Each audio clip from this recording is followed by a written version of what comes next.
Hi there. It's May the 3rd, and we're continuing our journey through the book of Judges, Shoftim in Hebrew, meaning those who set things to right, and we are in chapters 15 and 16, continuing and concluding the story of Samson. In Hebrew, his name is Shimshon, sunshine, from Shemesh, the word for sun. We saw yesterday that Samson had taken a wife of the Philistines, but he'd upset the Philistines and killed many of them over a riddle that they managed to answer by getting information out of his wife. But at the beginning of chapter 15, he comes back and he seeks to take his wife, but her father says, I've already given her to another man, actually to the best man, but her younger sister is available, have her. But Samson is so infuriated by this, he takes 300 foxes and he ties their tails together. Imagine trying to do that. And then he sets fire to them and sends them through the cornfields of the Philistines. So there's great destruction and great anger among the Philistines that this has happened. And so they come and they encamp on the territory of Judah, the tribe of Judah, at a town called Lehi. And so the Jews are, the Hebrew people there, the tribe of Judah, are angry that the Philistines, who actually are ruling them at this time, are coming against them. And they say to Samson, what have you done? We didn't pick this quarrel with the Philistines. And they say, we're going to give you, Samson, over to the Philistines to get them off our back. So Samson says, okay, I will give myself to you, but only give me to them. Don't kill me yourself.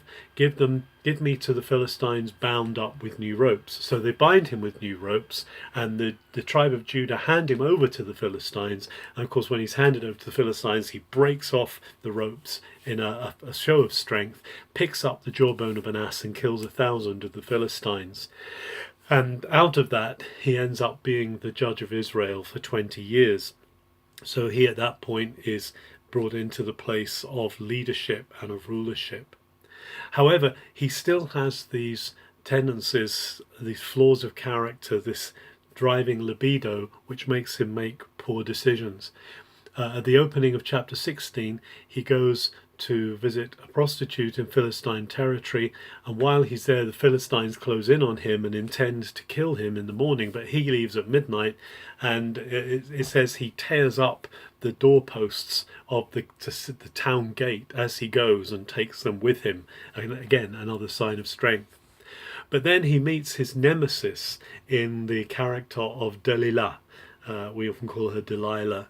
And Delilah is a Philistine woman. Again, he seems to have this thing about the Philistines. And the Philistines come to Delilah when they know that she has Samson's ear. And they say, find out the secret of this supernatural strength, and we will pay you for the information. So in true storytelling style, 3 times she asks him what the secret of his strength is. The first time he says, well, if you bind me with new bowstrings. The second one, if you bind me with new ropes. The third one, if you weave my hair on a loom, I will be as weak as any other man. And of course those things don't work. But the last time, he tells her that he is a Nazarite and has been from his youth, and that if his hair is shaved, then he loses his strength. And so, of course, she calls the Philistines in. They shave his hair while he's sleeping on her lap, and he wakes up and he is completely without strength. He no longer has his strength. And they then take him, the Philistines capture him, they put out his eyes, they make him a slave, and they imprison him. And then they have this big party to celebrate that Samson has been captured and he's no longer a threat.